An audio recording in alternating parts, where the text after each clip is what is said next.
Perhaps this is just the best time to remind ourselves that we must continually not accept finite disappointment, but accept infinite hope.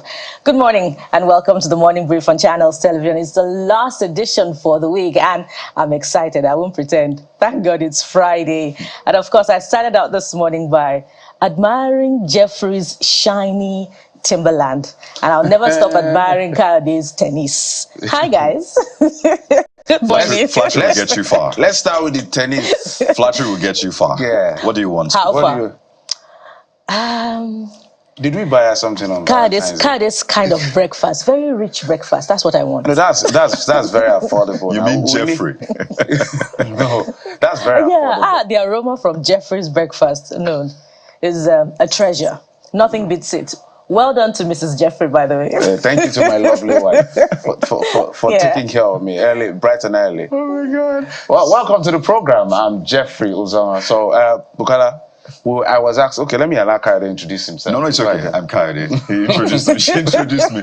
Kola is excited because she has petrol in her tank. Yes, that Just is to put it out there. the major reason. Yeah, so you understand so why she's for excited. the record, is it up to 3 days now? Yeah, 3 years. So. Bukola has not had fuel in our car. But yeah, so And so today, it's about as I drove in, I saw Bukola's car, like, okay, something has changed. Okay. And I came, I was looking for fuel, by the way. And now you finally found fuel. But it's a good thing. Congratulations. Bukola's excitement is a constant, whether or not there's fuel in her car. And we can go back to YouTube and watch playback for Bukola, your live TV. Yesterday's edition and the edition from the day before yesterday. I'll leave it at that. I'll leave it at that. But you know, we do that from time to time, essentially tone things down so you don't work yourself too much because you're faced with lots of challenges. When we're facing the government, when we're facing those in authority, we're not smiling with you. This smile is not for, those responsible for the scarcity. You don't deserve this smile. I say that with my full chest because putting Nigerians through that suffering is not fair. This is for the Nigerians that are going through that suffering. We're smiling for you so you can be encouraged, even though you don't have petrol, you might not be going to work today, your business may be shut down, but at least we hope that our smile is infectious. But to you people causing the petrol scarcity, I'm not smiling with you at all. I was processing some things yesterday till today, and it's a concern and some kind of a counsel as well. For me, Nigerians have to be congratulated every day. In fact, this government and maybe every other government has to do a citizens thank you day or week for Nigerians because with what they have gone through, especially since this administration, given the reforms that have come through, and they've not hit the streets, nobody has caused any trouble because prices have gone from maybe 1,000 to 5,000. Nigerians have to be appreciated. This government has to appreciate Nigerians because remember, Section 14, subsection 2A says sovereignty belongs to the people, whether it's a beggar or a billionaire, and that is where you derive your power from. For the fact that the blowbacks has not blown up on our faces is to the credit of Nigerians. And the counsel to the government is the fact that the least you can do for us as citizens who are enduring some of these things that we're going through is to be very honest with us at every point in time and be humble as well. Because Nigerians have gone through hell and warm waters, but they still believe in their country. So the government has to be humble and honest with us at all times. What more can I add? We Nigerians really demand, they deserve, maybe they're not demanding, but they deserve some form of sincerity and explanation about what is currently going on. But that's what they're not getting. That's what they're certainly not getting. There's still no explanation from the NMDPRA following that one, put out by the NNPC 4 days ago from now that there was nothing wrong and that there was enough supply. There has still been no explanation about what is responsible for the lingering fuel scarcity. For Nigerians to go through a rather difficult May Day celebration and continue to show resilience under the circumstances. Look at the long queues, in filling stations across the country. Government really must, put out an explanation out there, perhaps maybe even an apology. Speaking of explanation, another thing that gets my attention this morning is the breakthrough recorded by the Nigerian police yesterday with the announcement of the arrest of the alleged mastermind of the abduction of students from Greenfield University in Kaduna. And from what they're saying, the suspect may also be involved in the Abuja-Kaduna train attack. That's some progress. But we hope that it doesn't stay there. According to Jeffrey, we hope that it's not just a smokescreen, for some show of performance. If indeed these guys are the ones responsible, there should be speedy trial and prosecution of the individuals, such that it will serve as a deterrent. When I think about the Abuja-Kaduna train attack, I remember Dr. Chinwe, who, according to reports at that time, was just days away from, migrating. I remember the wife of the Labour leader who became a widow as a result of that Abuja-Kaduna train attack, and so many other Nigerians that suffered some form of agony because of the kidnap of their family members. So there must be justice served on the generality of the public, from that breakthrough recorded by the Nigeria police. Now, what do we have for you this morning? Quite a lot, starting with the economy. The volatility in the exchange rate of the naira to the dollar has implications not just for the prices of commodities, but evidently also for imported goods. And checks on the customs portal reveal that the exchange rate of import duty is 1,246 naira 66 kobo to the dollar. And just about a month ago, the exchange rate for customs import duty and cargo clearance payment was pegged at 1,330 naira 36 kobo to the dollar, a figure reportedly higher even than the official foreign exchange market rate of the naira to the USD, which at that time was 1,278 naira to the dollar. So how are importers surviving under this uncertain business climate? Just one out of the many questions that we'll be asking this morning. Well, that's not all. Today is World Press Day, observed annually to raise awareness on the importance of freedom of the press and remind governments of their duty to uphold the rights to freedom of expression enshrined under Article 19 of the 1948 Universal Declaration of Human Rights. The theme for this year's commemoration is A Press for the Planet, Journalism in the Face of Environmental Crisis. What are the challenges journalists encounter within this sphere, and how far-reaching are the implications? Today we find out together.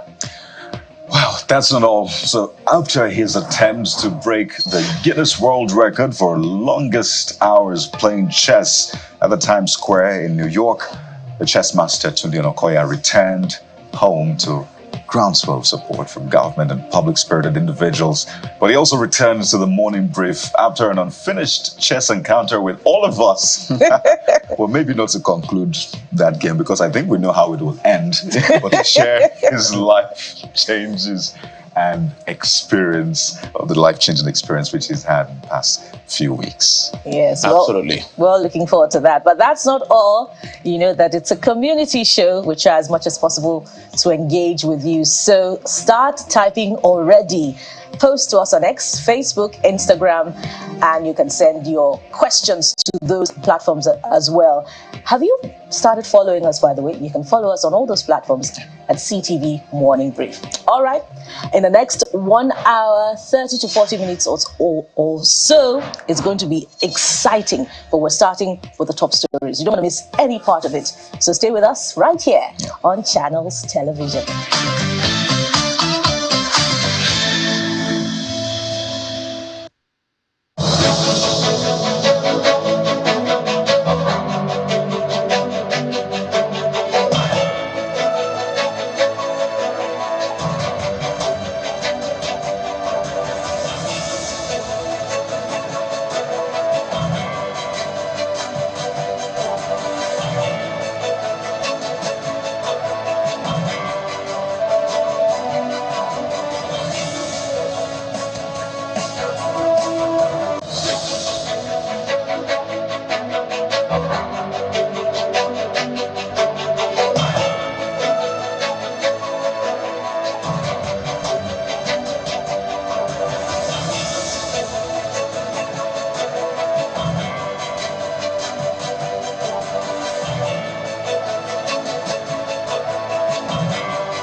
Welcome back. Time now for top stories, starting on a cheery note. Thursday was a good day for the Nigeria police, as 2 years after the deadly attack on an Abuja Kaduna train that left at least 9 persons dead, the police say they have arrested the alleged mastermind of that attack. Addressing a news conference in Kaduna, the Force Public Relations Officer ACP Olumuyiwa Adejobi says the suspect, Ibrahim Abdullahi, who was arrested at the Abuja Kaduna, confessed to being the leader of a kidnap syndicate that has been terrorizing the Abuja Kaduna highway. You will recollect that on 12 January 2024, police operatives attached to anti-kidnapping unit of Kaduna State Criminal Investigation Department (CID), based on credible information, swept in and arrested one Ibrahim Abdullahi, aka Mande, at Abuja Kaduna Road flyover by Rido Junction. The suspect confessed to being the leader of a kidnap syndicate terrorizing Kaduna Abuja highway, ranked amongst other criminals like Dogo, Gide, and Bello Toji.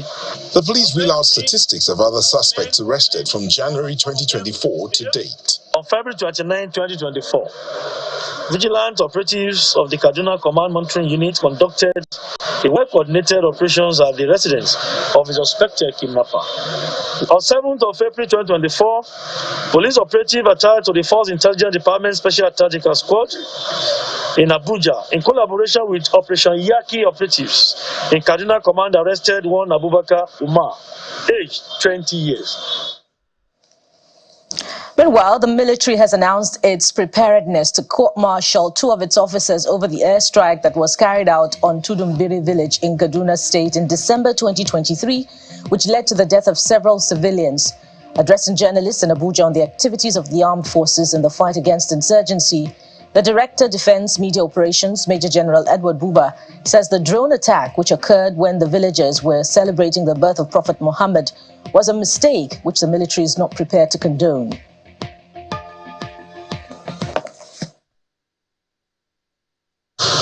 The military has conducted a painstaking investigation into the Tudumbiri incident that occurred in Kaduna State and has initiated disciplinary action against those that we found culpable. Accordingly, the affected personnel are to face a court martial for acts of omission or commission with respect to the Tudumbiri incident. I'm, however, constrained to speak much about the incident, as it will be adjudged as prejudicial, being a case before a court-martial.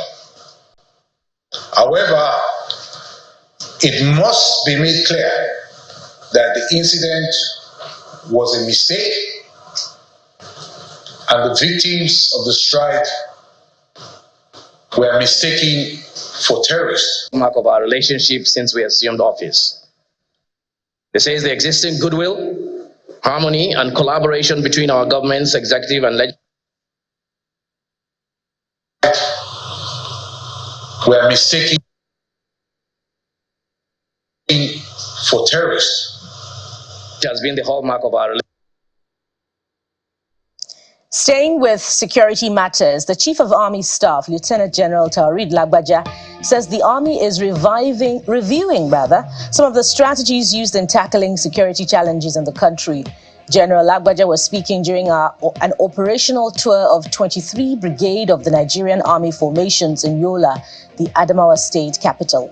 According to him, the security challenges being experienced across the country are multifaceted, cutting across the country's geopolitical zones.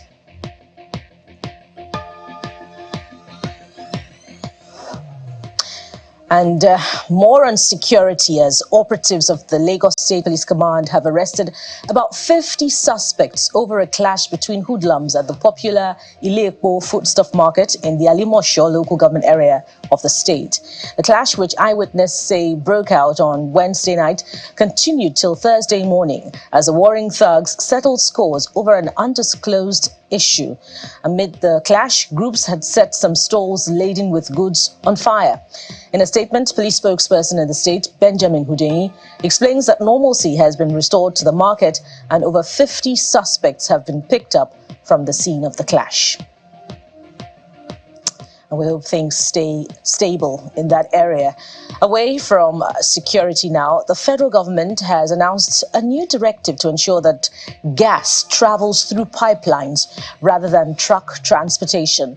Leading a delegation to the scene of a gas accident in Ogun State, the Minister of Petroleum Resources Gas, Petroleum Resources Gas, Honorable Ekperikwe Epo, says the measure is the latest attempt at improving safety. Energy is still the transition fuel for mobility, and we believe this will still stay on course. Accident can happen, just like all the minister said, truck exploded in Port Harcourt. So we have to look at that as well.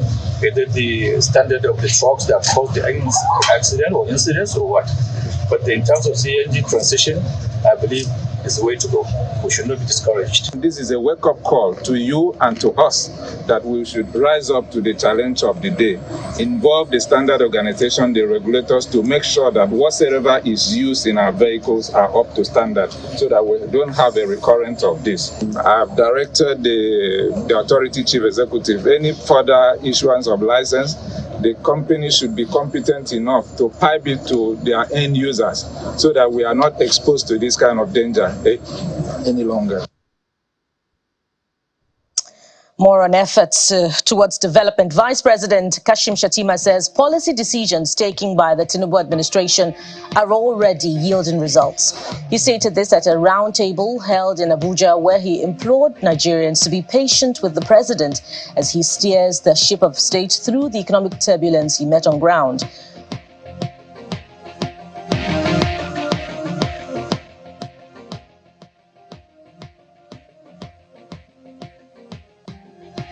Our brothers in charge of the CBN, Mr. Amy Cardoso, and the NSA, Madam Nuhu Ribadu, had to take matters into their hands to neutralize the overpowering influence of currency manipulators who had conspired to frustrate our reforms. Today, I stand proud to say that their interventions have translated into desired results, and Naira's pushback against all odds is an inspiring journey that doesn't have to be learned in Buenos Aires, as some will want us to do.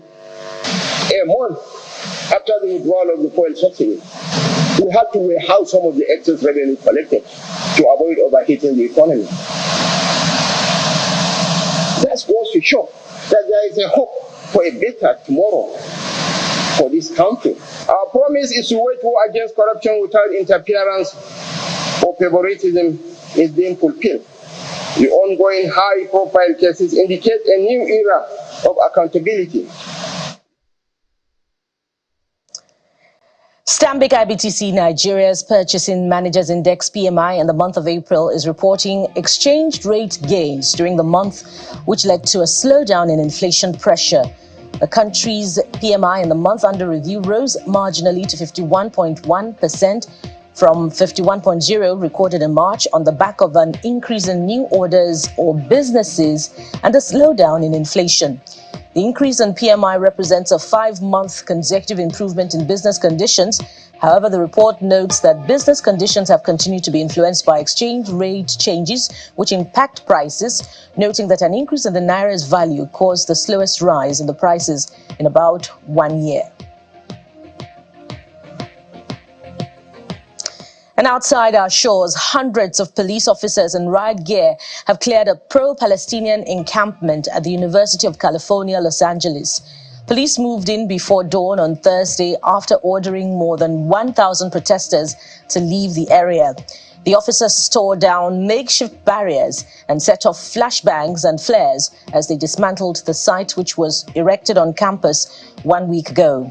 More than 100 demonstrators were reportedly detained in the raid. Student-organized pro-Palestinian rallies and encampments, which began at Columbia University in New York City on April the 17th, and have spread to more than 24 states and at least 6 other countries.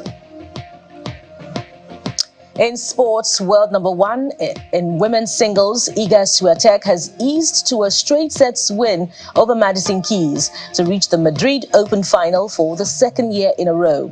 The world number one proved in a different league on Thursday, beating the 20th ranked Keys 6-1, 6-3 in the semi-finals.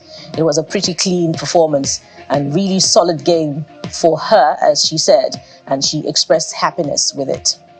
The Madrid Open is the only high-profile European clay court competition that the Polish star has yet to win. It will be the third final of the year for Swiatek after winning titles in Indian Wells and Doha, and she'll face either world number 2, Aryna Sabalenka, or number 4, Elena Rybakina. Yeah, a good mix of names there. Speaking of mixture, you're reacting to quite a mix of issues this morning, and Kadi joins me to review some of them. Hi, Kadi. Hi, Bukola. Yes, I do. By the way, tennis is a very interesting sport once you get a hang of it, and a hang of the names as well. That's right. But let's get into what you're talking about, and top on that list is that fracas that broke out in a market, Alimosho, in Lagos, Alimosho local government area. And it led to the burning of shops. Essentially, businesses were destroyed as a result of the fracas. So let's get into the conversation, shall we? By the way, the police said that some people have been arrested as a result of that. But we need to backtrack. 50, actually. 50, right? But we need to backtrack. What exactly caused this?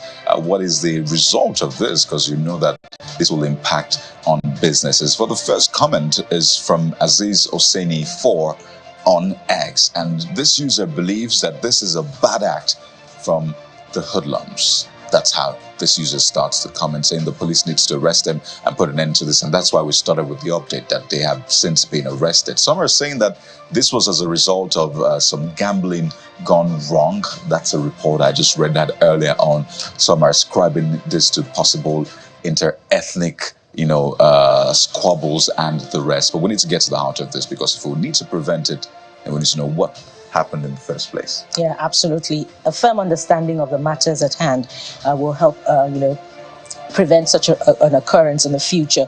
But God My Refuge is also reacting, and they say they set market on fire, forgetting that it's people's sweat and hard-earned money.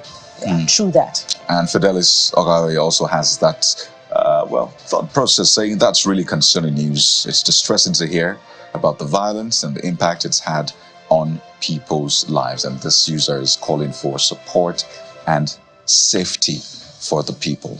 Yeah. So another distressing report from yesterday was the one about the man that was shot dead while on a fuel queue yesterday at a filling station. That was really, sad and, pretty much avoidable. What was responsible? Let's find out as we, dive into the conversation. The first one is from Idris Oni, PhD, who says, this is avoidable. We are all law-abiding. If we are all law-abiding, may God Almighty console the family of the deceased. Just to be clear. And he adds an amen. Amen. Just to be clear, the name of the man who was shot is Tohib Eniafe. That's the man who was killed. We understand it was as a result of the fuel scarcity, and reports say that some people were trying to buy petrol. In fact, it says that security operatives were trying to buy petrol without queuing, and there was some sort of pushback. And we understand that he was shot by the police officer, who, by the way, the spokesperson of the police in Lagos State says has been arrested. The next one is from Igwe Dip. The next statement, of course, it just re-echoes what we've been talking about. This is a sad and unfortunate incident. And the question is, why shoot a fellow citizen over petrol? That's the question this user, Igwe DIP, is asking. And this next one is from Murphy E, who says, just because of fuel that you even have to buy on a higher amount, you kill a human being.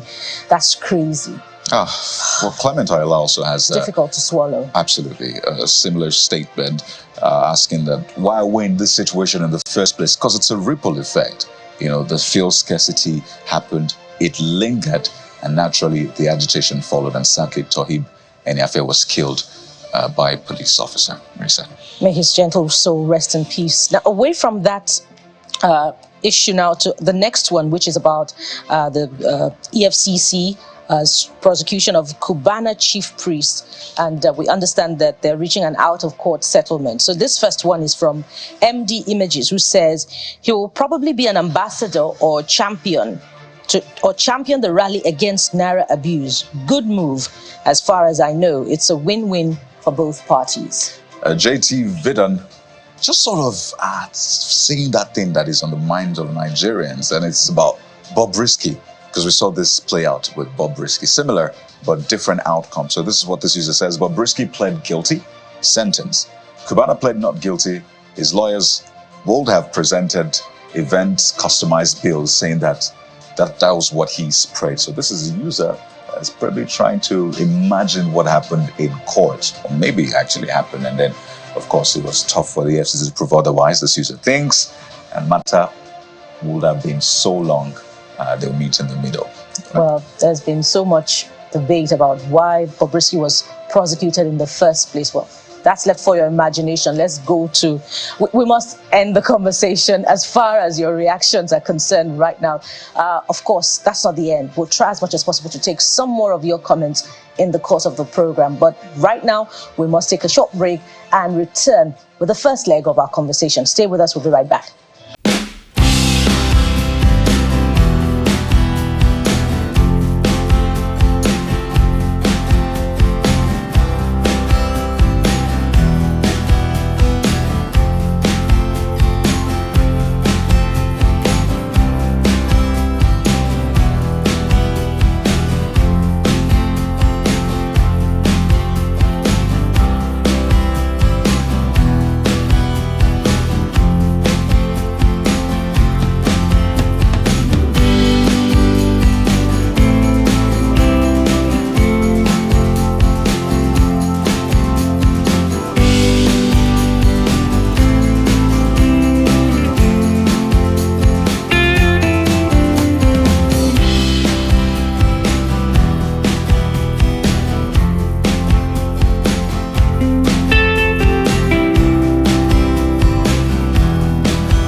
Working towards building what some have described as a self-sustaining economy. But the truth is, there is no economy that doesn't bring in things from time to time, either finished products, raw materials. But the question is, we need to, of course, manage that to a large extent. But where we're at right now is that we need a lot of importing at different levels. And with that comes the question of the duties. You've seen what the naira to the dollar has been over the past couple of months. So imagine you're a business person. Just imagine the headache you'll have to go through on a daily basis, just trying to clear those goods, compute the amount and the rest. There's been some proposal from different think tanks and economists as to how to approach this, just to ensure that at least the prices of goods in the market are not too high for us to climb. So this morning, we're getting into that important conversation and exploring those proposals such that we empower the government with some of those ideas. And we're joined on the program this morning by Mr. Muda Yusuf. He's the CEO of a CPPE, that's a Center for the Promotion of Private Enterprise. He's right here with us in our Lagos studio. Good morning, Dr. Yusuf. Welcome to the Good morning, Khaled. And joining us, absolutely, joining us virtually is Mr. Emenike Nwokioji, who's National President, Association of Nigerian Licensed Customs Agents. Good morning, Mr. Nwokioji. It's good to have you on the morning brief as well. Good morning, and good morning to Dr. Muda Yusuf. Right. I know this is a thorny issue, really, so let's just get deep into it. And I'll begin with Dr. Yusuf, because you have put out a proposal of late asking the customs to employ a certain framework for the computation, particularly when it comes to Forex. But I want us to give a proper background to this so we know why this is important. Center for the Promotion of Private Enterprise. We know private enterprises are responsible for majority of employment in Nigeria. So their health is, it directly correlates with the health of the economy. I need to be sure the economic term I'm using because I'm amidst economists. So why is this conversation important in the first place? Yeah, thank you very much, Khaled. The conversation is important because we are trying to build an economy that is sustainable, and an economy that has the capacity to create jobs, an economy that supports investment. Because in any economy, it is investment that sustains the economy. And the bulk of these investments comes from the private sector. The government has a responsibility to create an enabling environment for this investment. Because it is through investment that you can create employment, that you can generate revenue, that you can even produce for exports, that you can diversify the economy. There's a whole lot that is tied to investment. And trade is very critical to investment. And when we talk about trade, it's not just about going to China to bring some finished goods and things like that. It goes beyond that. If you're a manufacturer, you need equipment, you need raw materials. If you're an ICT person, you need to import some equipment, some laptops, or whatever it is. Whatever sector you are, there is a trade component in whatever you do. So that is why it is important to get it right. Apart from dealing with the macroeconomic issues, which is around the reforms around the foreign exchange, oil subsidy, we agree with that. The trade component of economic management is also very, very important. So what we are dealing with now is high level of instability, uncertainty, unpredictability in the area of trade as a result of this volatility in the customs duty exchange rate. And by the way, this duty exchange rate is not coming from the customs. It's coming from the CBN, because we are talking about the exchange rate that is used for the purposes of computing import duty. And it is the CBN that determines it. So what we like to see is some stability. I mean, in the first quarter of this year, we had changes in this exchange rate 28 times in the first quarter. If you add what the changes that took place in April, you should be getting close to maybe 38 or 40. So as a business person, how do you plan? How do you price your product? How do you even price, give cost to your clients if you are executing a project or you are a contractor? How do you do that? So that stability component is extremely important, and that is why we are concerned about this volatility in the exchange rate. Then there's also the cost component. Right. We are at a time when we are dealing with high level of inflation. And whatever we can do to bring the cost of living down, we must do it. We must do it. Whatever we can do to reduce the cost of production, because of, we have to do it. Let me pause you for a moment and bring in Mr. Wokioji, because we've talked about that instability, and this is someone who also operates in that sector. So, Mr. Wokioji, let's get even deeper, because you have the industry of sorts in the palm of your hands. Just how unstable has it been? Just to take what Dr. Yusuf has said even further, give us a vivid picture. Yeah, good morning, all. Dr. Yusuf had said it all, laying the background. But let's just assume that you are a vendor in an oil company or in any company where you are asked to supply a particular spare part. The first move is for you to source that, whatever that component is. And after that, you raise a proper import. Based on that, you will use the prevailing exchange rate to work out the import duty and other charges before you submit the quote. But how do you handle it? By the time that shipment is still on the way, the exchange rate has changed over 3 times. And by the time upon arrival, are you going back to the company to ask them for variation? Of course, you know you can't get that. That is one.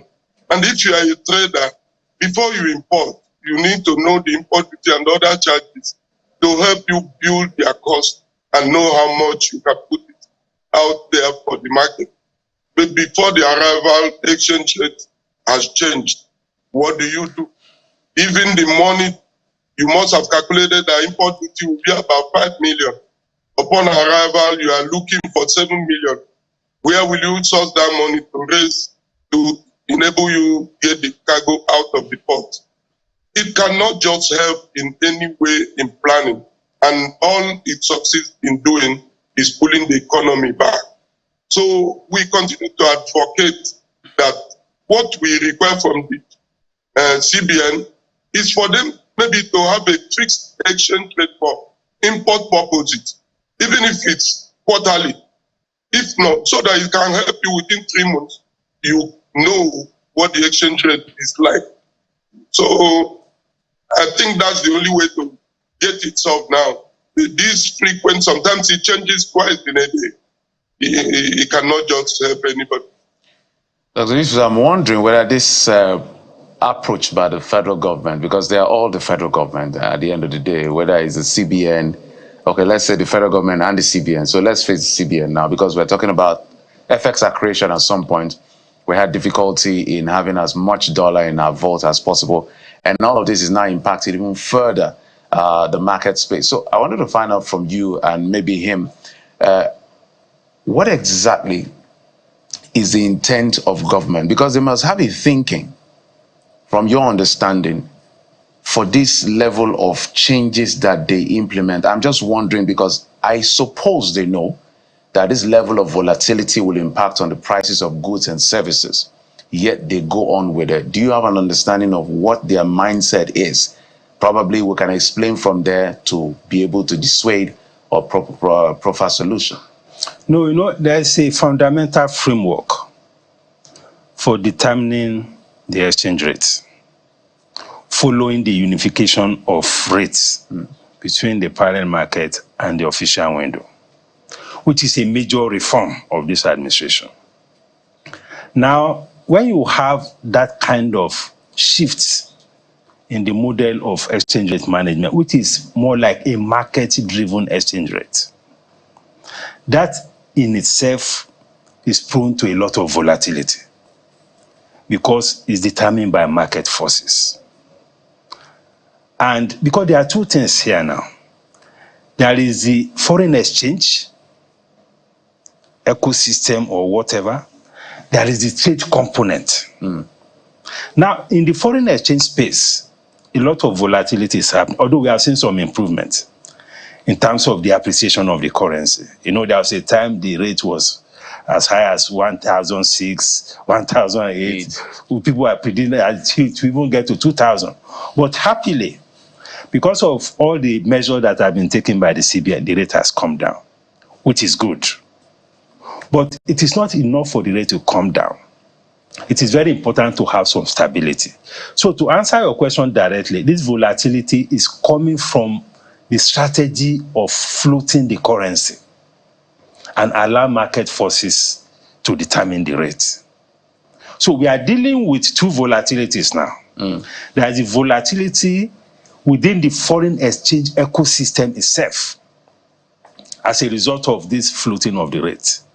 Now, this volatility is now being transmitted to trade because it is now affecting the stability of the import duty. So we are dealing with two volatility issues now.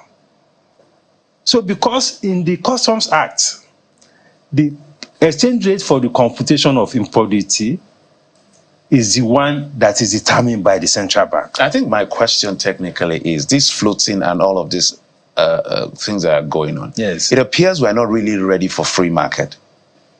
Well, my understanding at the beginning was that what we were going to have was what we call a managed float. Okay. Because really, there's hardly any economy where you float currency completely. No. You have to manage the float. What's that? And what I mean by that is that you determine the level of the threshold that you think is sustainable within the context of your economic fundamentals, and make sure that you just play around, plus or minus, just as the way we do with NPR, where you play around a corridor. You can say plus or minus 100 naira, 200 naira, so that you play around that, depending on your economic fundamentals. And I think it can be done. We are not saying that you go and fix the exchange rate at 1,000 to the dollar or 500. No. You have to situate it within the context of your economic fundamentals, within the context of your capacity to support the currency. So that framework to ensure that stability is what we have not seen yet. And that is what is creating this problem. But even if you are dealing with that problem in the foreign exchange end, it is easier to manage at the trade policy end because you have much control of that. And that does not disrupt the reform in any way. If the government or CBN decides in conjunction with the monetary authority to say, okay, in order to stem this instability as far as trade is concerned, in order to even bring down the cost of living and moderate inflation, let us fix the exchange rate for the computation of import duty as say 1,000. And you do that quarterly. The next quarter you can look at it, and because this thing requires a handshake between the monetary and the fiscal policy. That is the only way this thing can work. It's not something that the CBN alone can do because of the trade policy implication of what is happening now. I'm wondering if you also see some policy inconsistency there, with, apart from the floating of the naira, the CBN's intervention with the sale of forex at a certain price to the BDCs. That's a departure from how it started with the floating of the naira and the impact of that.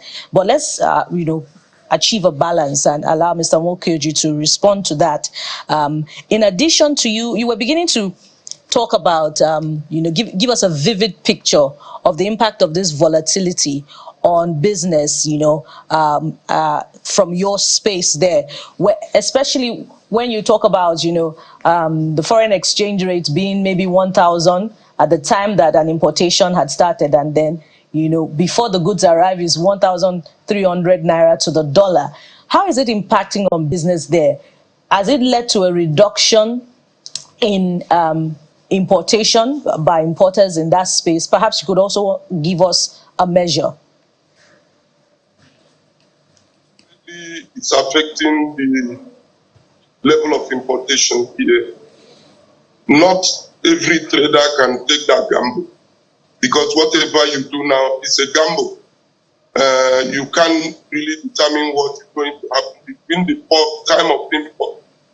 For instance, we have a job on our table now, as of last week. Just about 8 days ago, the import duty was about 51 million. But the importer cannot raise that money. And as at yesterday, when we were in the office after the public holiday, because of the exchange rate, the import duty has up to 43 million. So you can imagine the gap between 51 and 43. So it can't just help anybody in planning. And for us to quote, because for certain companies, you do door to door. You have agreed how much you are going to use to ship it, to clear it and deliver to them. You can't quote and come out of it without burning your finger.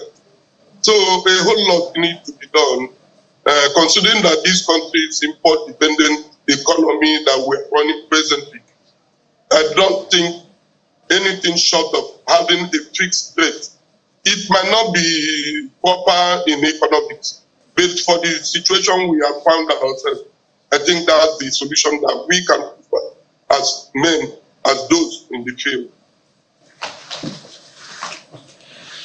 All right, so I want to drill deeper and maybe widen the conversation at this rate, because we know what we're experiencing now with petrol scarcity. I know you're wondering how is this related, but we have it on good authority that yes, government has said we're not paying subsidy, but we understand that what is happening is that the forex being used to calculate the cost of the petrol being brought in is what is being will I say pegged at a certain amount. It's not the same forex. It's not at the same rate that a normal or a usual business person would get it either from the BDC or what have you. So to that extent, we've seen that the government is able to peg the foreign exchange at a certain amount, particularly for petrol. So I'll come to Dr. Yusuf now. I don't know if that is what you're also hearing, because people are saying the price of crude is going up, but our own still remains the same. So obviously some subsidy is being paid, but we understand that it is with the forex. So Dr. Yusuf, is that what you're suggesting to be done for customs as well? Let there be a certain pegging at a window so that we don't see all of that volatility.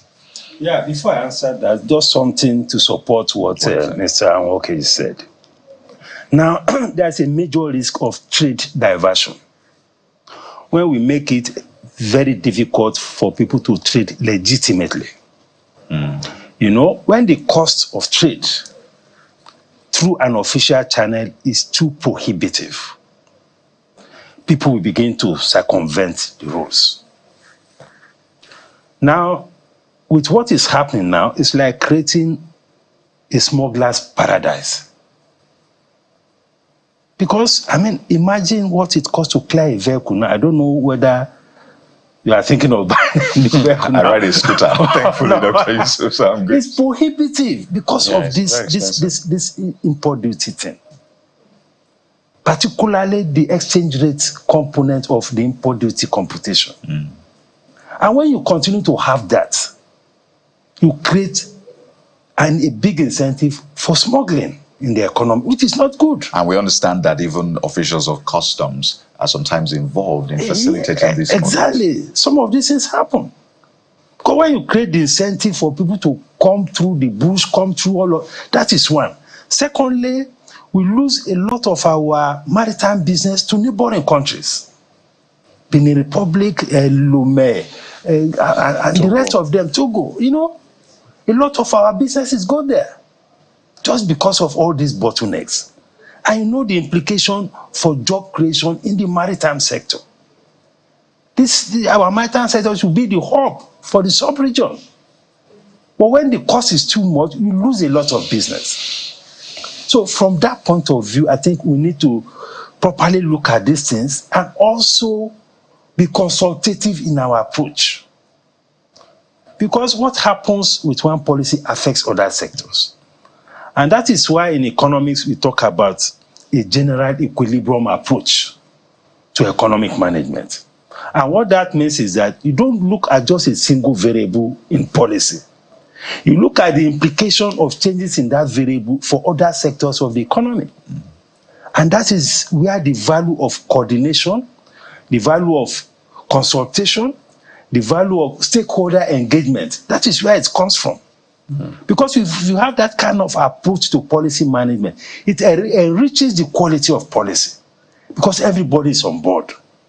And you understand the implication of one policy for other sectors of the economy. No, that is. I think I need to make that point. It is very important for our economic policy management process. And that is why I know I see a lot of good in what the president did by setting up an economic management team or economic coordination team, which consists not only of just the policymakers, but even the private sector.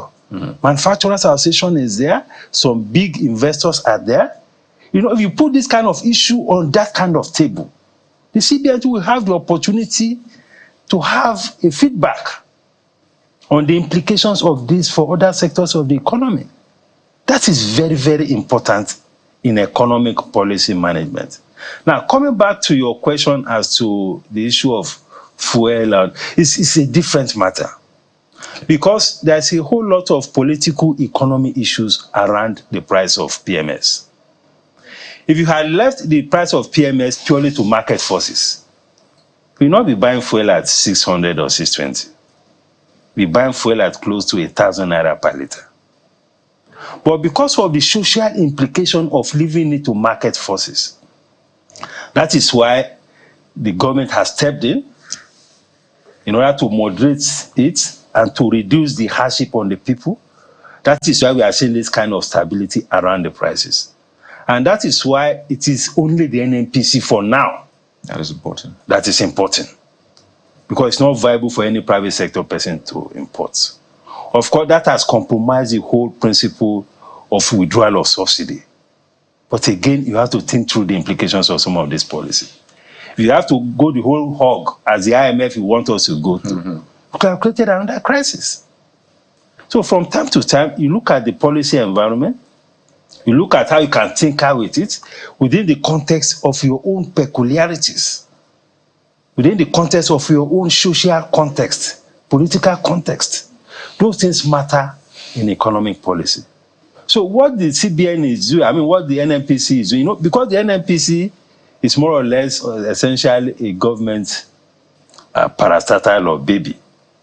And even though it's yes, but the shareholding is still 100% government for now. And because of the social dimension of some of these things, it has to be stabilized. And the NNPC is also in charge of our crude oil sales and all of that. So they can do some kind of cross-subsidization, to be able to just stabilize. That is why it is only the NNPC that is in that space. What we're experiencing now, I think it is more of some disruption in the supply chain, which they have not fully disclosed, what actually has resulted in that, because no other person is important. It's only the NNPC. When we talk about these NNPC issues, like the more you listen and learn, the more you get confused. When you juxtapose it with the PIA and how things play out. But that's a conversation for another day. We'll explore that, because we're expecting that to float to get to the stock exchange this year. We're not seeing much because of what is in written. I'm looking at what is in the law as to why the PIA was established. Let me come to you, sir, on this particular issue, because it looks like we may need to deploy some level of a specialized capitalism in our own system, as Dr. Yusuf has explained. But for you, as somebody in that particular space, what are the immediate hanging fruits that the government can deploy to help bring some level of stability besides what has been proposed in terms of pricing and all of that? And maybe you can give us an example of how much it takes now to just clear, say, a moderate car, maybe a Toyota, one of those cars, so that people will understand, because sometimes we talk like this and it may be a bit vague. Maybe positive directly for us to understand exactly what you're dealing with. Okay, let me start with the car issue. A lot of factors determine the import duty of a vehicle. The make, the trim, which is the model, the year of manufacture. All these factors count. We need to know the type, the engine capacity, and all that will help you. Just like I've said earlier, as a man there in the studio, maybe you go online and see a vehicle, and then you pick the price there, and then you send it to us to work out the import duty, which we will do and hand over to you based on prevailing exchange rate. But before the arrival of the vessel and the car, the exchange rate changes. And we'll come back to you and tell you that you need to add an additional 1 million of 500,000. The next thing is that you would say clearing agents they are criminals. I think what we continue to advocate for government is some of these policies, let them get some custom agents. For instance, if you are bringing a car, we'll go back to the same car. Apart from dealing with import duty, which concerns customs, we'll deal with the police, with the shipping line, with the NDLA now, because if you are importing back of certain amount, they will need to know how you sort their money to get that because of money laundering. So we relate with all these agencies of government. But it's unfortunate that when these policies are being formulated, they find it difficult to get us involved. For advice, let them work with us. We have a whole lot of things we can offer to government that will help them so that we will stop this policy somersault. Today you will hear this, the next day. Not too long ago, the National Single Window Committee was formed. But nobody from the maritime sector, as the concerns custom licensed agents and freight forwarder, was there. How do you involve people? We are the people that are in the field that should be able to give information that is real time to all these organizations and all these committees to enable them come up with policies that will help the economy. Having said that, it's difficult to organize or to inform or to advise government because since we are not quite close, we might not feel enough of what they are feeling or what they are going through. If we have a window through which we can see what they are seeing, then it will be easy for us to advise them. Wow, I'm doing a mental calculation in my head as you gave us a breakdown of what it would be, to clear a vehicle. And I imagine also that the cost of phones today is as high, certain phones as high as, buying a piece of land. So those are the realities. Let's bring it to the studio, Dr. Yusuf. You're proposing a stable exchange rate quarterly. Is that feasible under the circumstances, considering that, in the next 2 weeks, in fact, last 2 weeks, we were celebrating the Naira gaining 1,000 Naira to the dollar, considering that it could also change sometimes, significantly with the free fall of the Naira. So is it realistic? And in the same breath, as it is now, you describe it as prohibitive, and we can get a vivid picture from Mr. Nwokyoji. Is government being Shylock? Well, in terms of whether fixing the rate is realistic, I believe it is realistic. Because we should not mix the two. There is a main reform of government around the foreign exchange market. The rates are determined by market forces. But some of us have advocated that we should have a framework, even within the context of market forces, to keep it within a particular band, depending on the capacity to support that band. Plus or minus 50 Naira, plus or minus 100 Naira. That is good for stability. So in that context, I will not advocate any fixing, because that is a major reform issue, and it could cause a disruption to the reform. We don't want to see that. But with respect to trade, because this is purely a trade issue, we can fix it for two reasons. One, in order to bring down the cost of doing business, and in order to bring down the cost of living generally. Because you cannot have a situation where the exchange rate is depreciating, which is a big additional cost. Then import duty is also rising at the same time. That's a double jeopardy. If the rate is depreciating and the cost of import has already gone up as a result of that, why must we now go and increase the import duty again? That is suffocating the system. If one is pushing up price, I think the least we can do is to use the other, I'm talking of the trade policy area now, to moderate the prices. So that is why I'm suggesting that first, a quarterly fixing of the rates and starting with 1,000 naira to the dollar, just for the purpose of import duty computation. Ideally, because if you look at the tariff book, because of this stability issue, the tariff book is a 5-year book. So that you have import duty stable for 5 years.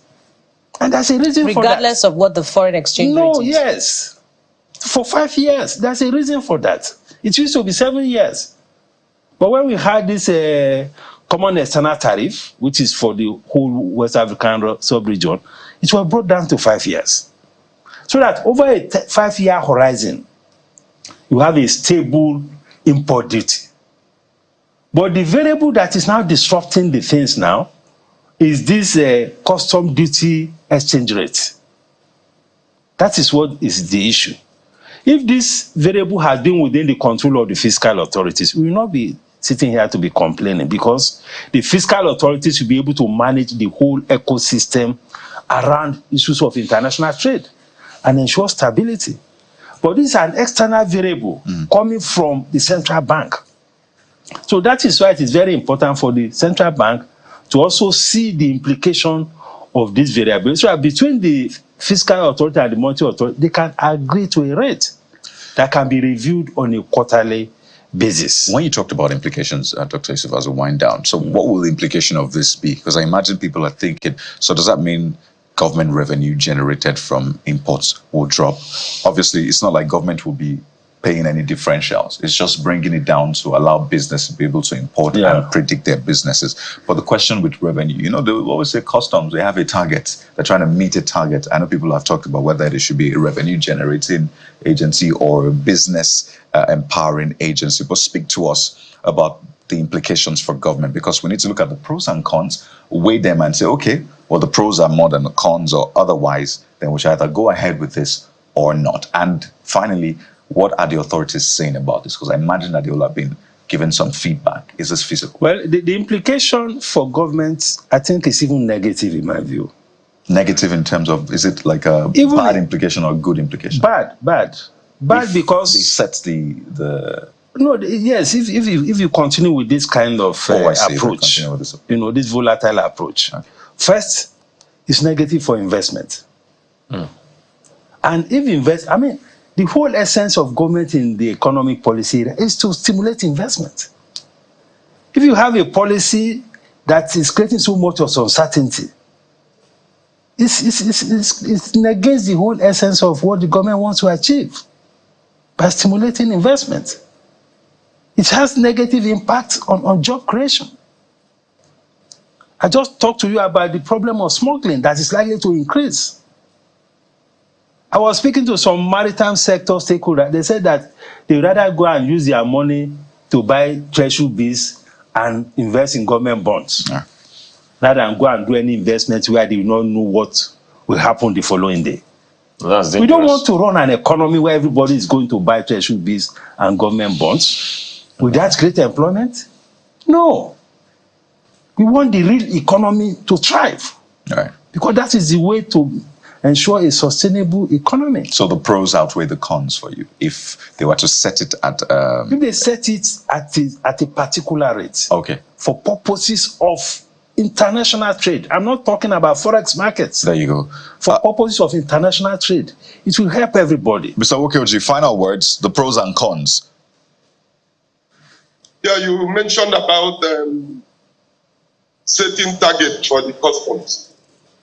That is very strange. As a matter of fact, it's a Nigerian thing. Nigerian customs or customs worldwide are not meant for revenue generation. No. You can find out anywhere. They are for border control and anti-smuggling. It's not revenue generating organ. Giving certain targets for customs on revenue generation, is it based on what? Based on expected high influx of goods or what? With the volatility in the market, foreign exchange market, is it based on what? Right. I need somebody to tell me how government come about that. Right now, the ports are almost empty because there is we don't have enough imports to keep the ports running, and yet somebody is expecting the custom to generate more revenue. So I don't know where that particular economy came from. So I can only say that I think we are getting it somehow wrong from the top there. No, custom should not be seen as a revenue generating organ of government. If they are allowed to operate the way they are designed to operate in other countries, all they will do is to help to stimulate the economy, and it will be better for everybody. And I think with those words, we'll anchor at this point for now. And well, we'll say that the next move, of course, is government move, see how they respond to this. But we'd like to thank you so much, Mr. Emenike Nwokoji, National President, Association of Nigerian Licensed Customs Agents. Thank you for your time, as well as Dr. Muda Yusuf, CEO, CPPE. That's the Center for the Promotion of Private Enterprise. Thank you so much for your time as well. Thank you, Karen.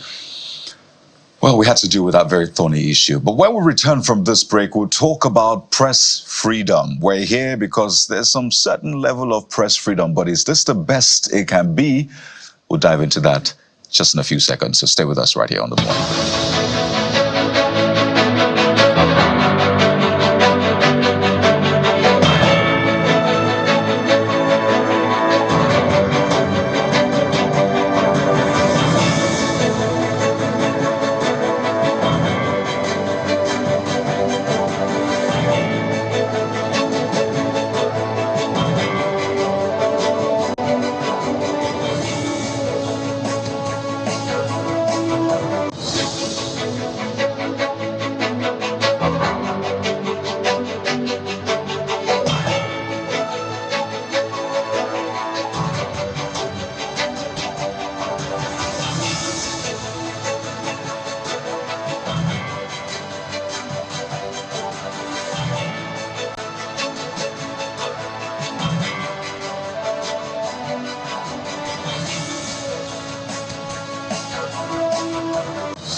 Welcome back. Today is World Press Freedom Day, and that's why we're having this conversation about how free really is the press in Nigeria, maybe around the world. We're being joined by our very own environmental and environment correspondent, as well as our head of programs here in Channels Television, Ayola Kashim. Welcome to the program.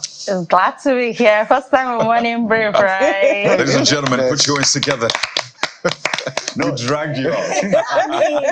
You know, something weird in telling your colleague, like, you almost forget and start gisting things that are off. Right, we've been gisting, right?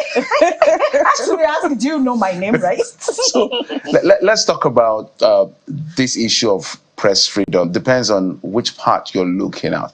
So my general question as a starter will be, in your view, how free is the press in the country called Nigeria?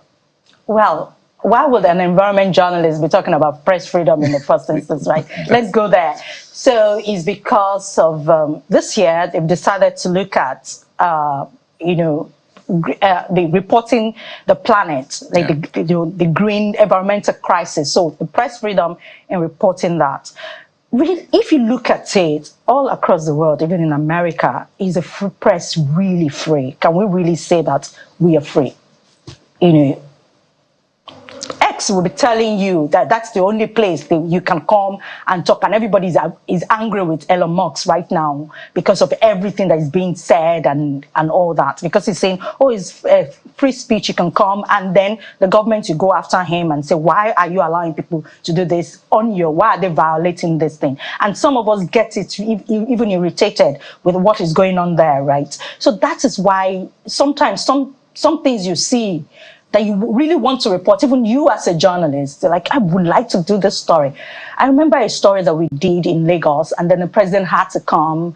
And then when the president came, we thought like, oh, we're just trying to show you the decadence here at the police college. And, you know, and the look on his face, I know. My bosses were afraid for me, like, I hope you're okay. They were calling me. You know, it happened. It's sometimes you drew a story that you think that, yes, I'm telling, even from the people whose story you're telling. I can't count the number of times I've been to some places that you have to empty your pockets because you want to report on this story. So when we talk about the freedom of the press, most times everybody look at the government, but what about the people? Whose story you're telling? Do they want you to tell that story? There's so many areas across the country like that I've been to. Now we come back, you're like, come on, I don't think I want to do that again. Exactly. And, you know, it's quite an interesting one. We've come quite far, really, from television, radio, and the press, you know, where press started, because press essentially means printing. You're pressing something. Press has been, I mean, for decades in Nigeria. So some will say we've come far when you count it by the years and decades. But in terms of the quality as well, we've come far because we have quality in our industry. And the point you raised about not just being government, but a people thing is a point that resonates really. You know, you go cover things and you come back with the damaged equipment. I know. You know, you come back with they're almost beating you. Exactly. And someone was reminding me of a particular incident. I was telling me we were there together when they broke your camera and I helped you out. I'd say thank you anyway. The person's a politician, by the way. So, by the way, we'll have someone else joining us, a veteran journalist and broadcaster, to sort of balance this, talk about where we're coming from and where we're at right now. But when we talk particularly about the context of a current global environmental crisis, what are the things that people need to know that sometimes they look away from because there's a question of, is this a conspiracy? Is this true? This has been happening anyway. What's the point? You face that a lot. So speak to us about the environmental context. So call it climate denialists. So then, I remember the UN Deputy Secretary General, we all know her. This is Amina Mohammed. Yeah. She was our Minister of Environment. I remember having this one-on-one with her. And then like, oh, everybody, when we say congratulations and all, it's not in like, how people think that, oh, Minister of Environment, that's the sanitation lady. And that's the truth, because even some ministers, some commissioners think that, okay, when you talk about them, is an integral part of the environment, you know, making sure the environment is clean, they go around, clean under the bridge, you know, making sure that you clean up, you have sanitation days. But just a very minute part of it. I think the Environment Ministry has to be the focal point for all the other ministries, because, okay, we started doing this, like producing EdFile, seriously, 2009. And to my mind, I felt like, oh, that was Copenhagen, COP15 that time. I'm like, this one, in the next 2 years, we're going to finish. Here we are. We're still doing EdFile. We're signing new deals with different organizations that want to partner with us. So that shows there's a big deal. Yeah. And then we now realize that, there was Ebola. By the time you traced it, they traced it to the environment. There was COVID. They traced it to the environment. Now they're talking about meningitis up north. It's because of the increase in temperature. So the thing is it's even in financing, in terrorism, NATO, even I'm sure Nigeria in some ways, they're talking about environment. At COP28, the Nigerian police was there. Right. And then, you see, it just affects our lives. Every time, just power your computer now, and then you see it there. You see that it shows there on the right, the panel, it will show you cloudy, record high. This year, I've lost count of the time I've seen record high temperature. So it's going up, and then you get out, it's very sweating. You're like, God, I'm so hot. Wow. And that is it. It's just our action. Though our own situation in Nigeria is peculiar, because we don't just care about some of the things, but in some ways now we're moving into El Nino, which is like the warm water. The ocean is warm. So the temperature is going to be very, very high. El Nino in Spanish is little boy, I think. La Lina is the little girl, which is cool water. So we thank God, like between 2020 and 2022, the temperature was not so bad. But last year was the hottest year on record. And this year, we're supposed to be having rainy season. People are supposed to be planting their corn now, but your planet is going to be fried by the sun. So. Oh dear, because I'm planting corn right now. I have a little garden, so I'm always. My ugu was fried earlier this year, so I've not planted another because you're always rushing out of the house, or you're coming back late, so you didn't really water it. And I'm like, God, this thing, and I could see it being fried by the sun, like gradually being like just been. That's a new recipe, fried ugu. It just dried up. Everything dried up. All the vegetables, everything you will see it. So you have to put in effort to make sure, and that affects our food security. We don't talk about that. That's environment affecting our food security. And then how some will say, how can you lead that with security and all that? That's security. And when NATO is talking about how to adapt their gears, because the temperature is warm, so you know how they are kitted, the military, they are kitted and all. So they have to know how this temperature is affecting their health, so that they can perform their duties right. And then when we talk about Nigeria, everybody talk about Boko Haram, they're taking over their lands, they're doing this one. They're moving up there. Have you been to their roots before? It is their lifestyle. They said they are migrants and all that. The Fulani, they move around, But then their roots, there's nothing there. So they have to look for where the vegetation is, which is the farmlands. So they come. So why can't we go to the root cause of everything? Which is, this thing is drying up. Can we do something about that? The Lake Chad Basin, right? Well, Lake Chad, yes. Lake Chad is drying up. Some will argue it. There's one thing about environment, I would say to everybody. So it's debatable. Exactly. So if you, everybody talk about IPCC reports. Sorry, sometimes because I speak too much with these scientists, sometimes I sound like them because I tell them, teach me like I'm 5-year-old because they speak all this. So the IPCC report saying that, our climate is warming. To make sure that we don't die from the heat, we maintain the temperature rise to 1.5 degrees Celsius, between 1.5 degrees Celsius and 2 degrees Celsius. So in the IPCC report, the people that say there's no climate change have an excuse there. The data is there. The people that said, there's climate change, the data is there. So if the data is good, I'm sure we've had this conversation, as a person that's holding it. It depends, it's subject to interpretation. But then ask the farmer what is going on. They will tell you. Local knowledge, they will tell you. Now we're supposed to be planting corn. We are waiting for the rain. Well, thank you for the heads up, Ayola. And because of some of these issues that you have raised is the reason the United Nations is driving attention to the environment with the theme of this year's celebration of World Press Freedom Day. But some would say that, look, it is because of the underreporting of environmental issues that we are where we are today. You talked about Lake Chad Basin, and you just drew the words right out of my mouth. Some would say Lake Chad Basin is drying, but we don't have a mental picture of what it was like when it was in its full bloom and what it is now. That could be attributed to lack of reportage, vivid reportage with data and with visual images about what it was like. So are journalists, part of the problem about where we are today as far as the adverse effects of climate change? Okay, so it's our business is called show business, right? Though we are doing news. So we have the business side of it, which is to make money. And then we have the show side of it, which is to tell it as it is, like, this is what is going on. But then if you put politics today, like if you're discussing politics, you see the number of, like now, okay, let's go to social media now. On our social media channel, if you put Politics Today and you put FR there, when Politics Today is having like 10,000 views, S-File is struggling to have 100 views. So that is, are the people willing to listen? Like the United Nations Environment Program Executive Director said, he said, we've been speaking, but who is listening? So that's it. So now my boss is going to pay my salary, right? And then he's like, Ayola, I like you. And I can tell you, my boss likes me. Because when we talk, he said, our environment, Ayola, what is it today? It's at some point I said, sir, please, he wants to talk about it. But then, how many people?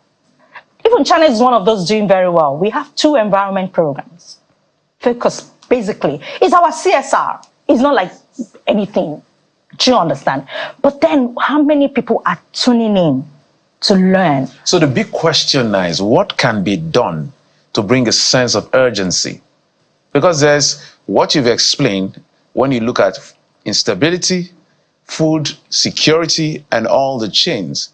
There has to be a sense of emergency or urgency that a lot of people don't have. What do we do to bring that sense of urgency? Right, we've been reporting it. So I want to draw experience, reporting the crisis. So in 2022 was the last time I was really, really active. I've been reporting, but then, going into the field to do that, we have the visual.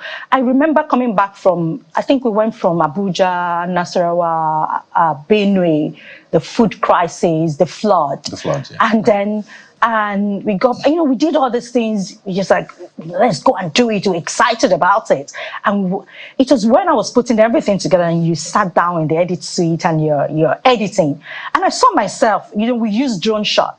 And I was looking at myself like, wow, that was a big risk. No life jacket, nothing. Because you got there was no life jacket there. You are already here. You have to tell the story. So you're there, you're putting in all your effort. And then you became a speck right there. That landmass. Yes, it's on not water, on water. Body. And then I'm like, that was when it occurred to me, like, this is a lot of risk we are taking to tell the story. So we are there. All we just need is just people to just listen. Just listen to it. They might say that, even if it is, okay, if it is like, conspiracy theory, okay, accept. As a journalist, I listen to you. I'm not on anybody's side. Accept. But then, why is the sun uncomfortably hot? Why is the temperature increasing? Shouldn't we do something about that? Like when it is cold, when it is hot inside, we put on the AC, right? But just go outside and see what is happening. It's dead hot where the compressor is, right? So can't we just do something? Plant a tree. That's all we're saying.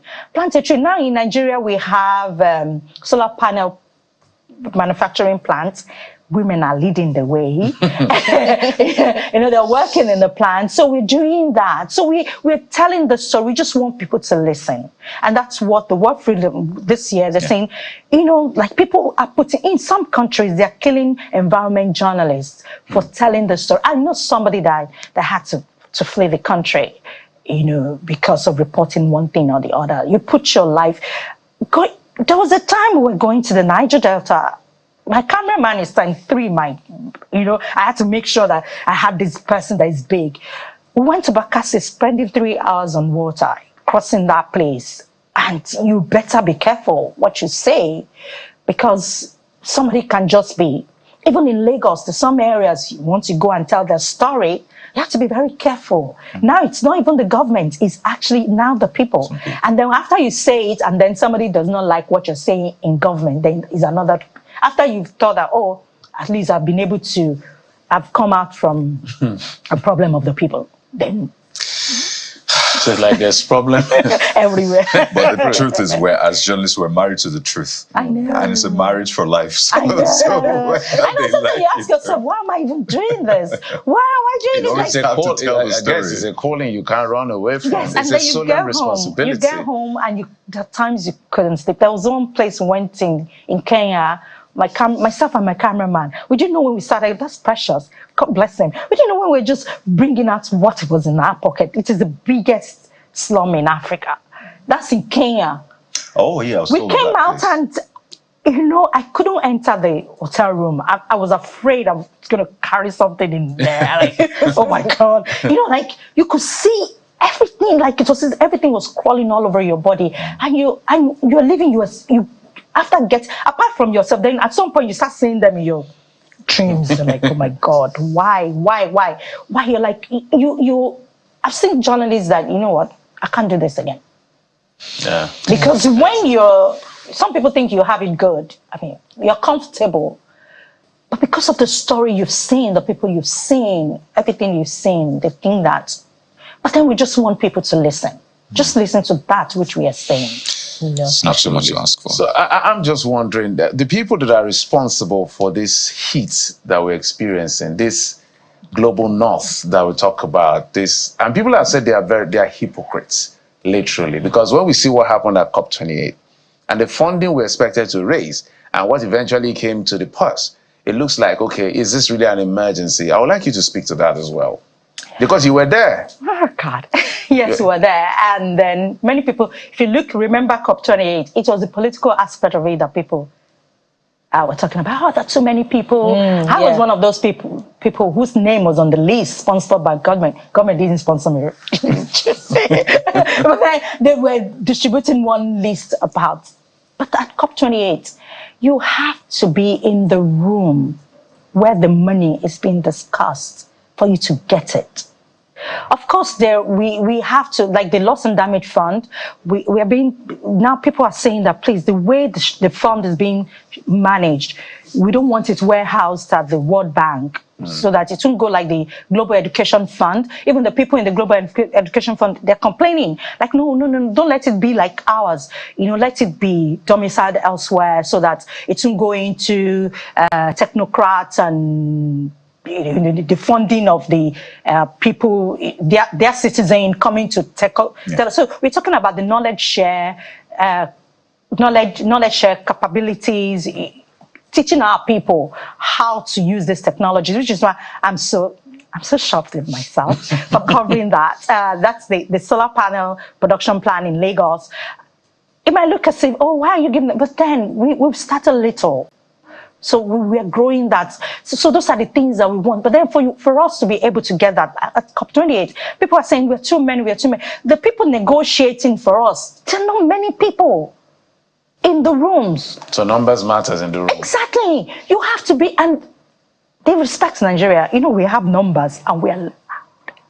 So when we talk, some people like, okay. You didn't say that out loud. No, I didn't say that. What about execution? Some of those gains from COP28 that Nigeria and even some other African countries reportedly secured, have you begun to see implementation in those countries? There is like the solar panel place that I told the organization, they're increasing their funding. They are moving from Lagos, I think, to Benue now. Those things you get in conferences like that, because you go to where there are more than 6,000 events at COP28. Some is basically you come and pitch your idea. So when you're on the panel like this, you're telling them, this is what I'm doing. This is what I'm doing. And somebody will just pick interest. And that's where they're going to spend the money. It's not like you're just going to be somewhere and then somebody will be telling you, oh, okay, you are from Nigeria. We know that climate change is really affecting you. So we want to come and, no, you have to show us what you're going to do with the money. But the thing we're now saying that, okay, if you're going to, don't do government, can we go into the communities? Because if it is community-led, like our Red Plus program, now we're going into carbon market. So people are saying, of course, there's some people that will say that, oh, carbon market, that means you're telling polluters to keep polluting. There's no perfect solution to anything. Even this green solar that we're talking about, the solar technology, the disposal of it is still dirty. We're still reporting that. Of course, somebody is angry with us reporting that. So what is our job? To show the pros and the cons. So that when we see the pros, when you see the cons, you look for ways to turn it around. And that's the beauty of renewable energy, of circular economy. No waste is waste until you waste it. So what can you do with this waste such that it's not bad? It doesn't pollute the environment. It doesn't cause more damage to the environment. So when you're like, oh, I'm going to use this cup, I have to think of the shelf life of this cup and the end life on this cup.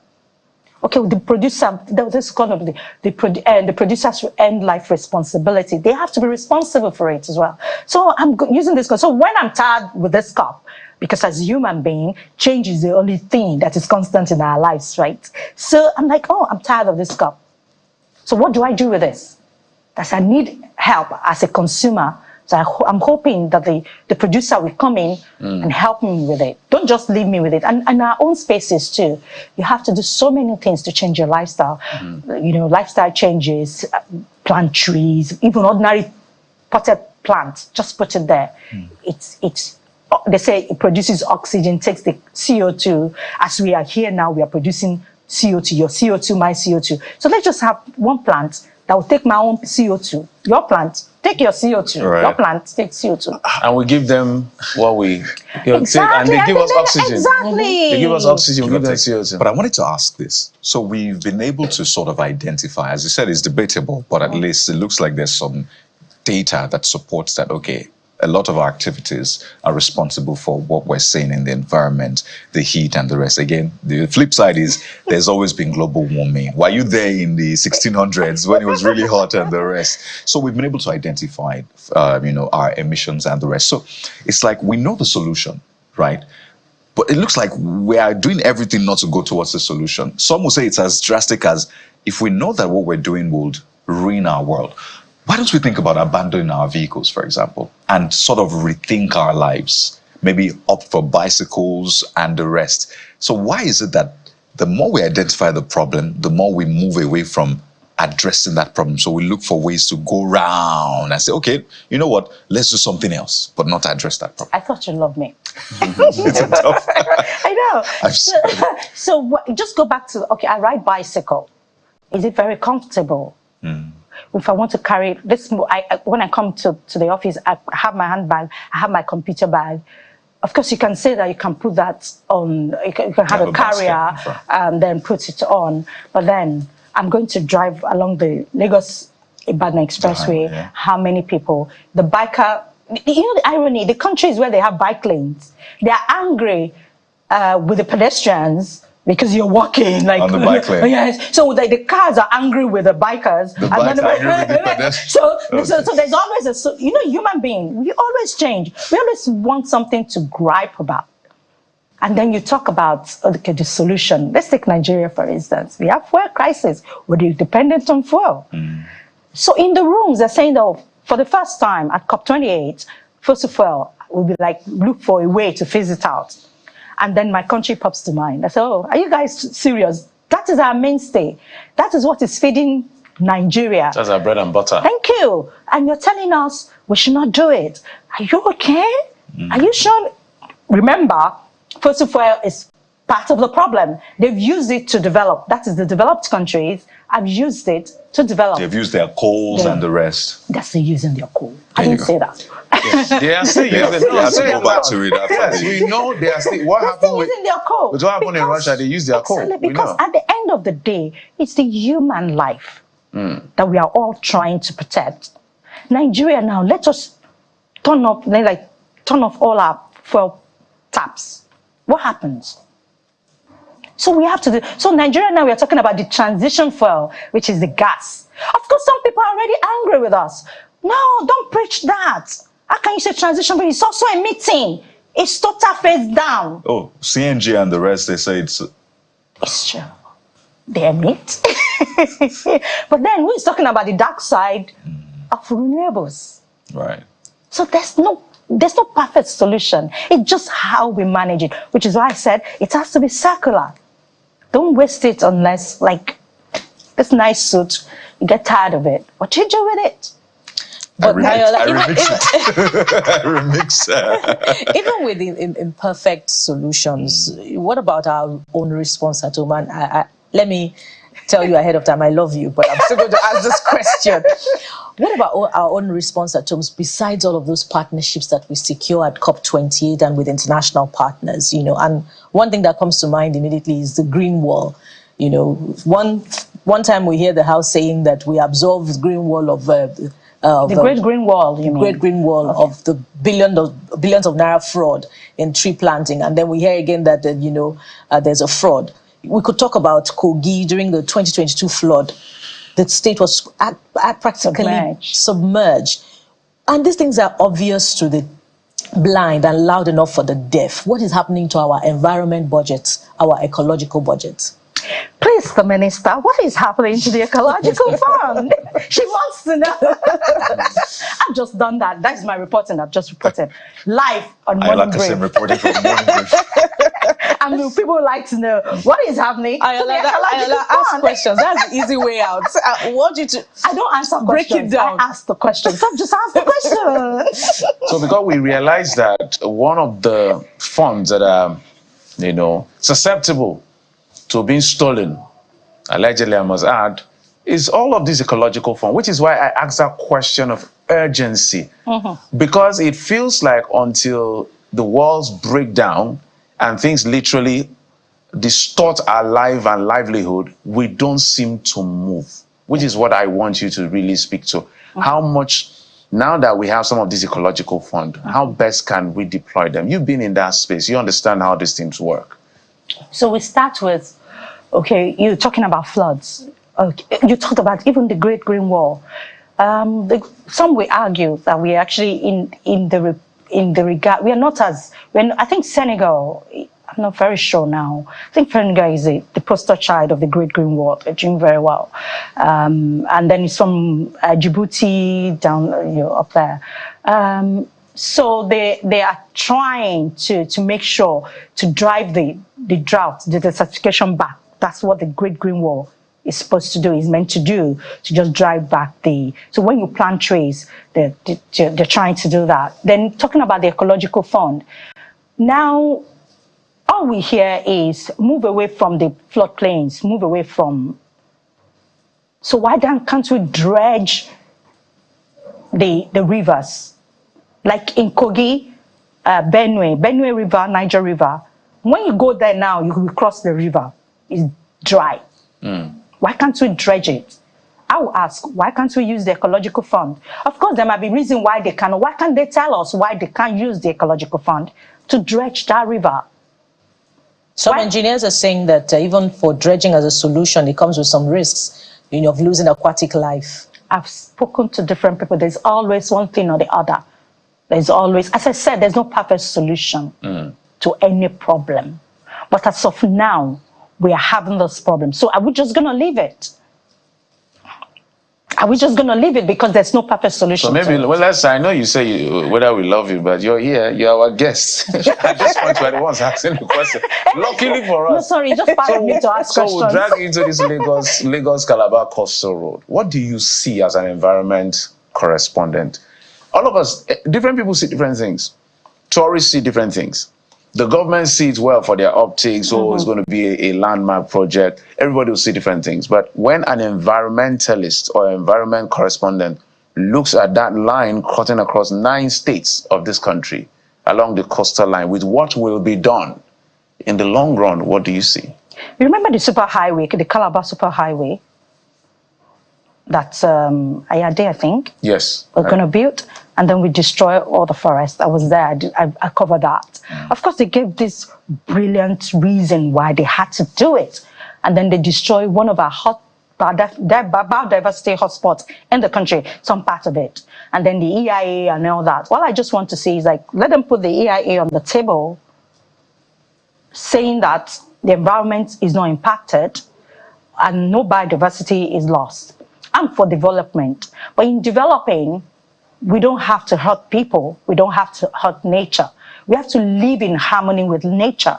So in building this, are you not going to destroy anything along the path that will affect human? Of course, investments are being affected as we speak, and I sympathize with everybody, affected. But then we have to develop.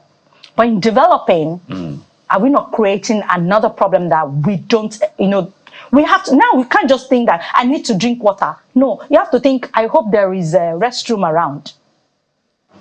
Do you understand? When you carry that glass of water, you say, I hope there's restroom around. Okay. That's how we should be thinking now. There's a lot. When it comes to your own case, there's a lot to talk about. But let's bring in veteran journalist. Okay, that's it. Yes, let's bring in veteran journalist, Mr. Segun Aderiye. He joins us via Zoom. Thank you, sir, for coming on the program. Am I hearing the questions? Can you hear me, sir? If you can hear me, sir. Good morning, sir. Thank you.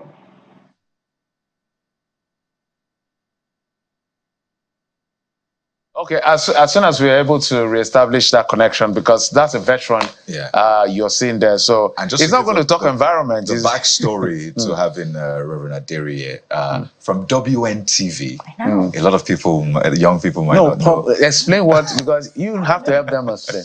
Yeah. Okay, I think we have Reverend Aderiye back, Jeffrey. You want to put the questions Good morning, sir. Hello? Good morning, sir. Can you hear me, sir? Good morning, I can hear you clear. Okay, we're just trying to backtrack to history.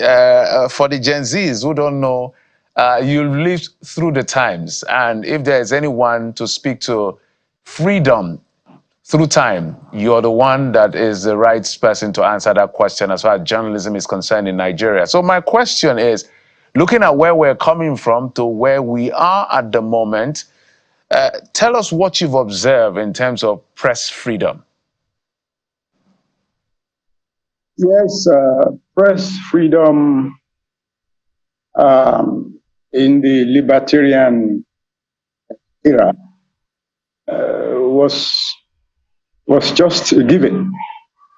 So much latitude, so much freedom was given to the media, to the press, to the journalists at that time. But unfortunately, over time, journalists seem to abuse or seem to have abused that privilege, that goodwill, that way, because they were now overdoing things. They were getting involved in libel.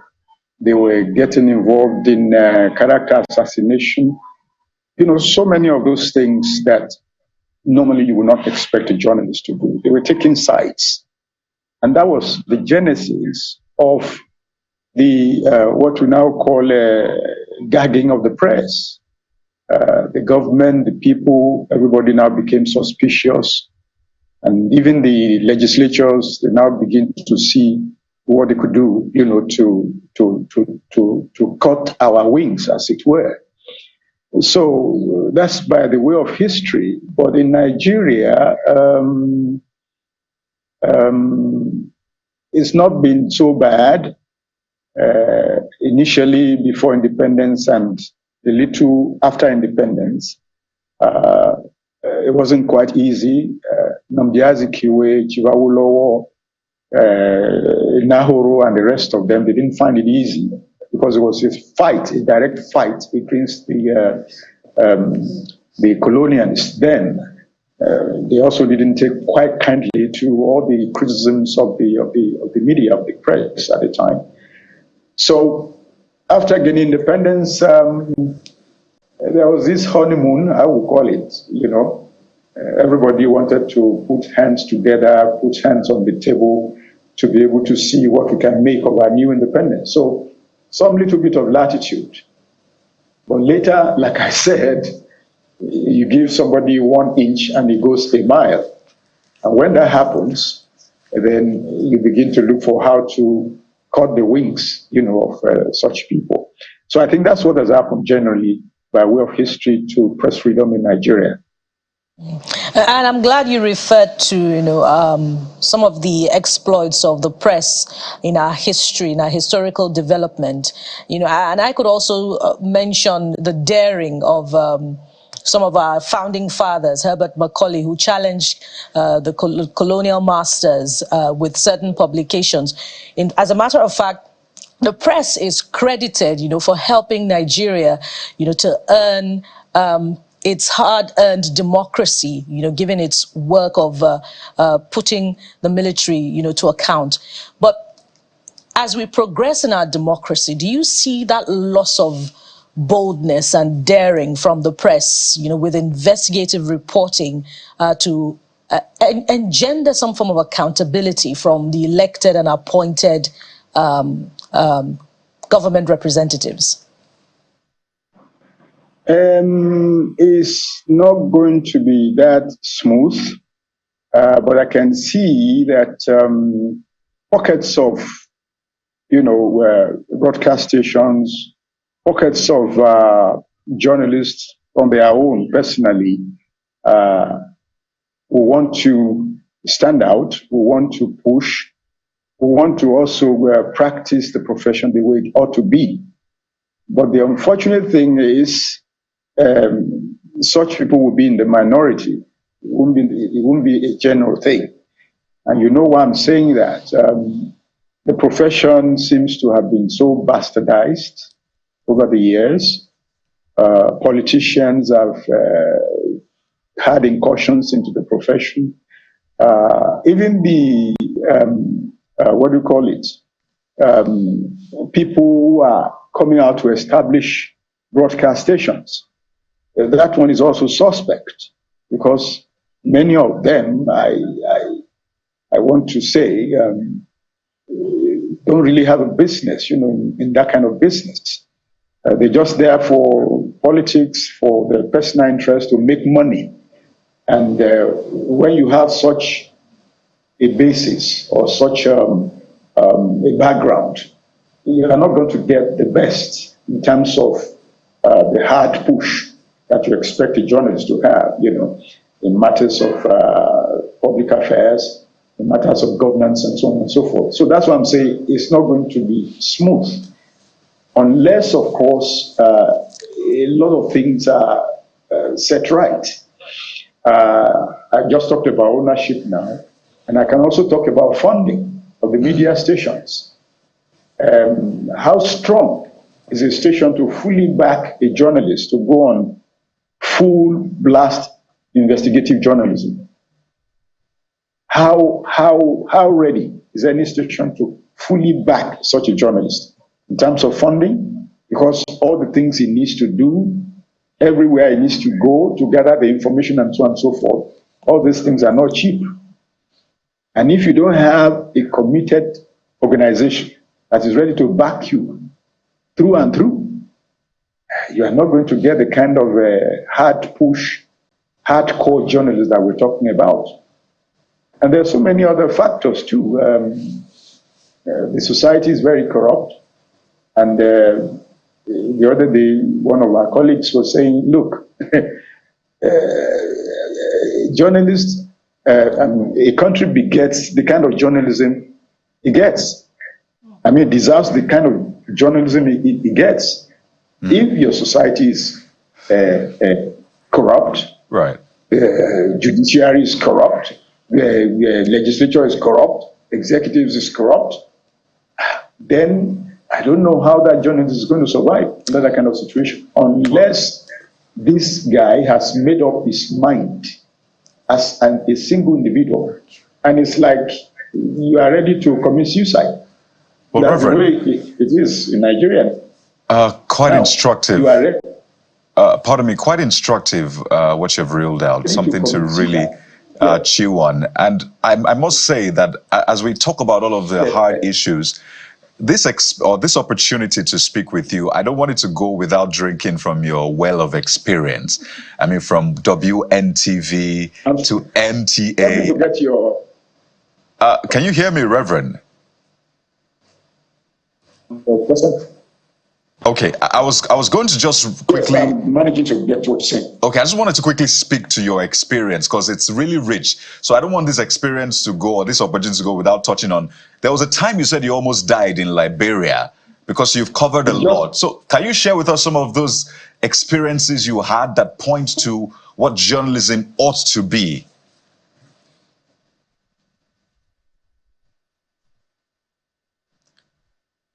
Okay, Reverend Aderi, if you can hear me.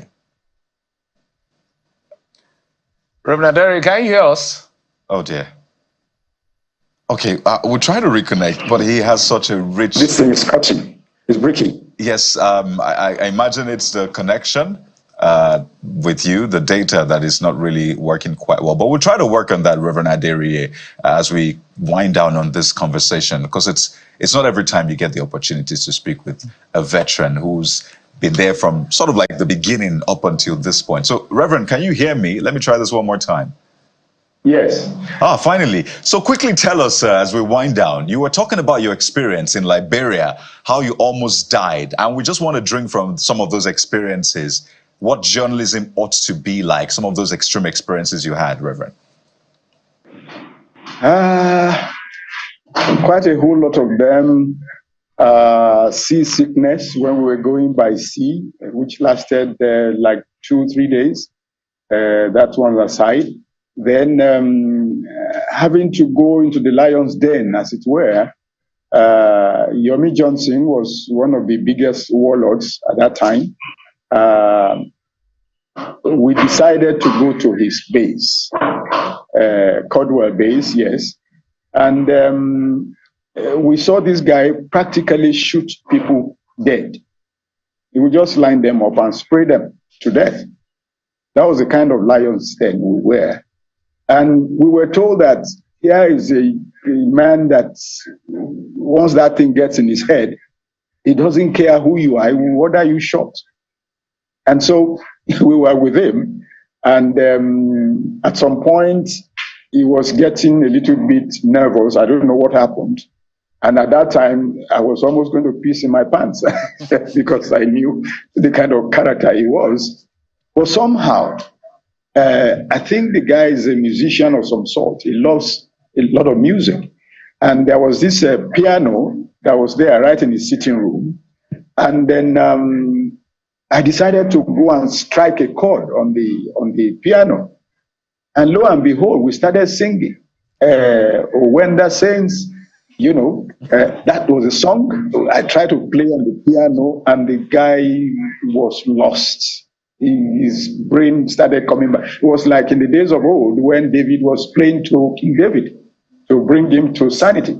So that was one of the escapes that we had, or some of the brushes we had with death. Thank God we came back alive from that lion's den. Then, of course, we were at Speak Spain Airport that time, and we wanted to inspect the place. It was in shambles. The airport had been shut, had been closed down, and we went on visitation to the place, and only for us to be hearing gunshots, bullets flying across our heads. In fact, that was the day I felt I was dead. But thank God, we also escaped that one. You want another one? No, Reverend. We need to do a sit down with you, Reverend, so we can walk through these experiences. Wow. Very dangerous expedition. Wow. Well, thank you, Reverend. As you said, maybe we have a special sit down with you to walk us through all of this, because it looks like some modern journalism is more like luxury journalism when we see what some of you had to go through. Yes, so armchair journalism. Armchair journalism. Thank you so much, Reverend Shegwadiri, a veteran journalist. Is gone. I hope you will find time to read my autobiography. Absolutely. To get prepared to meet me full blast later.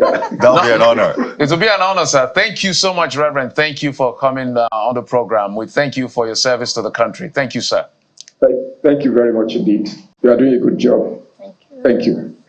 And from the veteran to the successor generation. I was just like, God, like when you're a kid, you're just there, your pants, and then you're like, where did you go to do that? Those are the inspiration that you see. Yeah. And then exactly. And everybody, it's only NTA that we had that time. And you're like, I would like to tell a story like that. But then when you're there telling the story, so they didn't tell me it's going to be this hard. I mean, you can say that again. I mean, they didn't tell me that I'm going to spend my money to be, like you see those people, they're just like, they're like, okay. Sorry, it's okay. God, okay. We don't intend to have an Ayola specials, but we must thank Ayola Kashim, our environment correspondent. And I must commend the outfit. And head of programs. Environmental outfit. Wait, let me finish introducing green outfit. Let me finish. You see what I'm saying? I know. This is the bad part of it. No, that is how we are in the office. Just let them know. This is the newsroom. Yeah, this is how we are. Let's just respect ourselves. So Ayola, calm down. Everybody calm down. Thank you, Ayola Kasim, Head of Programs, Channels, Television, Environment Correspondent. Thank you for coming on the program. And thank you for having me. It's a pleasure being your guest. We'll see you in the newsroom. Yes. Why do I mean it's all pretense? We must thank all of you. Ayola, thank you for coming to the program. I want to thank the veteran as well. Thank you so much for your time and company. Happy weekend. Enjoy yourself. I'm Jeffrey Zoma. Hey, we promised that the chess master will be on the show today. He'll be back again soon. I will try as much as possible to ensure that happens. But do have yourselves a wonderful weekend. I'm Bukola Koka. May your jerry cans be full. May your vehicles have petrol, generating sets as well. Petrol. And may government and people that are in business say the truth. May they sit up. Internet. Yeah. And may they say the truth. Have a great weekend. I'm Kyle Okichili. Goodbye.